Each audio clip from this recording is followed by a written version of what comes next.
In the opening scenes of the film, we are introduced to a seasoned fisherman embarking on his routine trip to the sea. As he casts his net from the boat, an unexpected mishap occurs, leading to the net becoming entangled on something beneath the ocean's surface. The fisherman desperately dives down but finds himself trapped as a massive school of fish surrounds him.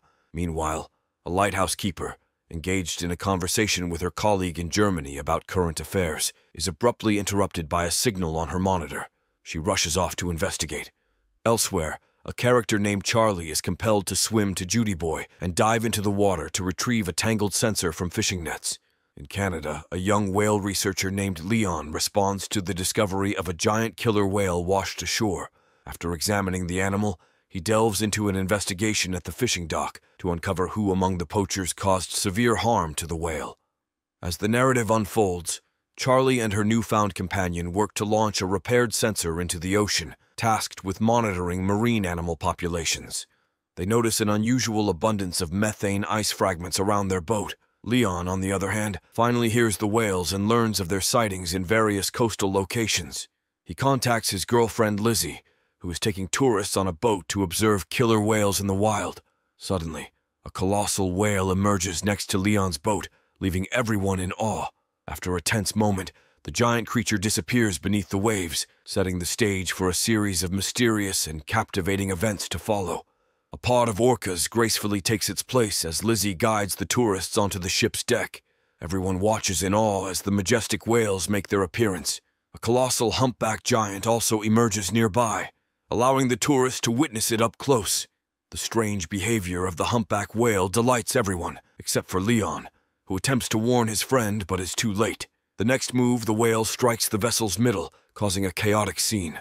Leon rushes to the accident site, striving to rescue survivors, but now a group of orcas is on the hunt for the stranded tourists. Tragically, Leon cannot save Lizzie. The narrative shifts to a French restaurant where the chef plans to prepare lobsters after obtaining fresh seafood from the market. However, one lobster releases an unknown liquid into the chef's face. Despite wiping his face and continuing to work, the chef and two young cooks fall ill that evening.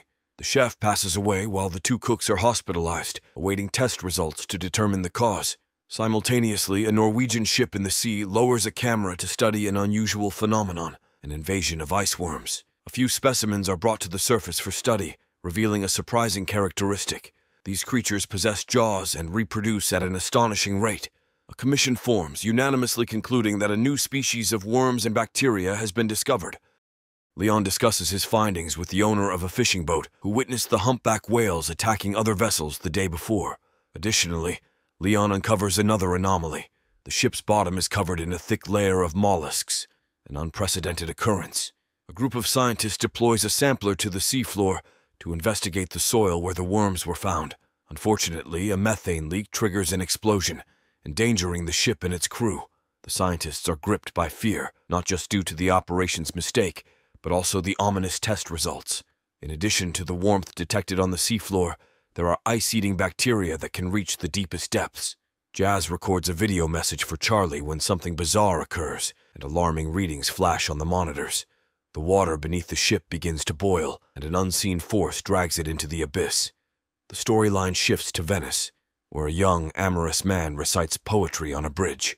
Suddenly, his book slips from his grasp into the canal. However, their attention is swiftly diverted to an even stranger sight: thousands of colossal jellyfish rising to the surface. Analysis of the bacteria from the infected chef reveals a new strain that feeds on blood cells. Several more people have perished after dining at the coastal restaurant. Leon seeks permission to conduct an autopsy on the killer whale, aiming to explore how pollution impacts whales and if it connects to changes in their behavior. Inside the whale, experts find nothing to incite fear, but Leon discovers an unfamiliar substance in its brain, sent for analysis. Another victim of infection emerges, a young man from a car wash. Piecing together the events, scientists realize the bacteria spread via the water supply system from the restaurant. Leon receives reports of new whale attacks and discerns a pattern on the map. All the changes coincide with the whale's migration. To validate his suspicions, Leon sails to where the whales rest during sleep. A perilous dive ends successfully as he manages to attach a camera to one of the whales. He discovers that the Japanese are somehow involved in these unfolding mysteries. Additionally, they discover the presence of the worms, yet they hesitate to share this discovery with the world. Footage from the cameras is scrutinized in 2 separate laboratories simultaneously. Leon's footage reveals that the pod of whales descended to the ocean's very depths, encountering an enigmatic, luminous phenomenon. Meanwhile, on the coastline, a peculiar incident unfolds as hordes of crabs crawl onto the streets of a small village. Another shot of the seabed finally unravels the mystery. The oil and gas company had been illicitly drilling ice in a prohibited area, causing extensive damage to the seabed for kilometers. Leon embarks on a covert mission to gather additional mussel samples for analysis from the guarded port area, but is apprehended by security and detained. The Japanese ship's owner, Mr. Sato, contacts Leon, urging him not to trespass again and promising access to research materials. Charlie receives Jess's recorded message just minutes before the tragedy. After the initial shock subsides, she discerns peculiarities in the recording, including an unexplained glow behind a porthole. Crabs from various parts of the world, where they have started appearing, are sent to the laboratory. They too contain a mysterious substance that rapidly absorbs blood cells. Charlie repeatedly reviews the video, trying to pinpoint what's amiss. Eventually, she detects a sound reminiscent of the deep-sea recording. She shares this discovery with the laboratory, but her stern boss, Katarina, dismisses it as random noise, instructing Charlie to conclude her work and shut down the research. Without initially embracing extraordinary theories, Katarina eventually decides to test Charlie's hypothesis. A helicopter, equipped with scientists and deep-sea equipment, lands on the island. The device is handed to Charlie by Sigor. However, emergency messages from the mainland reveal an impending, terrifying tsunami. Those witnessing it understand their slim chances of survival. Sigor manages to alert Charlie, and they hastily depart. At a conference, scientists report that the discovered bacteria intentionally infect humans, forcing people to flee from water sources. Leon attempts to warn his fisherman friends, but they choose to remain at sea. Rahim joins Leon at the Institute for a scientific conference, where experts gather to discuss the situation. Most concur that an unknown force seeks to drive people from the ocean. Contrarily, Katarina clings to her experience and convictions. She instructs the group to seek a logical, science-based explanation. Despite objections, the scientists present their theory to the public, convincing the government that marine creatures infected with bacteria are intentionally targeting humans. They even assign a name to the new intelligence. However, top officials ridicule this idea and suggest exploring more scientific solutions rather than negotiating with an unknown entity.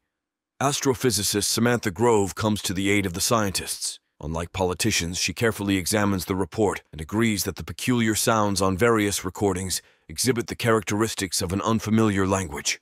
Additionally, her team captures the same signal from Antarctica. Japanese influencer Mifuno also embraces Sigor's theory and finances the venture, hoping to save the world. Sigor assembles the team and outlines the mission. He urges everyone to contemplate the risks, and those committed to the cause prepare for an Arctic expedition within 48 hours. Scientists bid farewell to their loved ones, who try to dissuade them, recognizing it as their last chance to make a difference. The largest accumulation of intelligent bacteria, according to calculations, resides in an Antarctic valley where they may have existed for millions of years. The team prepares for contact and plays their roles while giving interviews to a young journalist. As the ship's equipment hums with interference, scientists gear up to capture a signal from the mysterious organism. Sarah, Mifuno's assistant, confides in Leon that she wouldn't have believed their theory without her boss's proven intuition. Samantha devises a plan to add a human child's scream to the organism's audio signal, demonstrating readiness for communication. Charlie asks a colleague to join her in the diving apparatus to explore the depths. The ship anchors and scientists begin transmitting the sound message. A daring couple enters a capsule, ready to dive deep. The entire team eagerly anticipates any response. Finally, movement appears on the radar, and sensors pick up a signal. The capsule team attempts to contact the bridge, reporting malfunctions in the fans as they make their descent. Running low on oxygen and with communication failing, Chief Pilot Luther considers a return, but Charlie spots movement and extinguishes the lights, awaiting developments. They notice something approaching, but attempt to recall the submarine fail. Luther, reluctant to take further risks, hoists the capsule onto the ship. A hatch opens to receive it in a special compartment. Meanwhile, Charlie observes an eerie glow around them, but keeps it to herself. Samantha reports successful contact and a modified sound signal of a child's cry as a sign of the bacteria's understanding. Dr. Chase searches for a cure for the infected. Luther dismisses Charlie's sightings as imagination. Samantha deciphers ER messages into a response signal, staying with the capsule. The journalist sees a glow in the pool, and when lights and communication return, she collapses. Chase discovers cerebrospinal fluid on her lips. Samantha reveals a low, unnoticed signal from inside the ship, originating in her opinion from the ship's interior. Charlie listens, unable to muster the courage to speak up. Leon visits the girl, her body covered in strange spots, and the doctor requests help from him and Sarah to hold her while they extract spinal fluid for analysis. The results reveal the substance found in marine creatures now resides in Alicia's spinal cord, indicating bacteria's attempt to merge with her cells. Charlie admits to seeing the glowing presence enter the ship with them. Samantha records a new message for Earth, incorporating an audio image from the astrophysicist. Unauthorized, Charlie descends to the sealed compartment, and the pool illuminates, creating unusual shapes. Samantha receives a response message from the entity, which includes an image. Meister Mifuno's helicopter lands, and Secor presents the pool camera recording and Samantha's message response. They possess an image of the ancient superocean that surrounded a supercontinent millions of years ago. The ER reminds them that they have been on Earth far longer than humans, wanting only the oceans preserved. Chase develops a drug to destroy blood cell-consuming bacteria, causing disagreement. Mifuno plans to test it in the pool and destroy the ER if successful, while Secor opposes it. Chase suggests trying the drug in the pool first. During the experiment, the drug causes a chilling scream, shattering the glass. The ship faces troubles as it drifts in Antarctic waters, surrounded by icebergs. The ship collides with an iceberg, but a mysterious blue glow transports it elsewhere. The captain orders the engines to break free from this unexplained control. He questions why they don't release their entire remaining drug into the water. Sigor explains that their current predicament is the price for his reckless pool experiment, and no one can manufacture enough of the substance to harm Earth globally. Truce seems the only way out. As they ponder negotiation with the entity, it entraps the ship between icebergs. Charlie rushes to the capsule, intending to offer Luther's body as a sign of submission, but she deviates from the plan, injecting Luca's essence into her heart. She opens the capsule door, and her body falls under the entity's control, freeing the ship from the ice.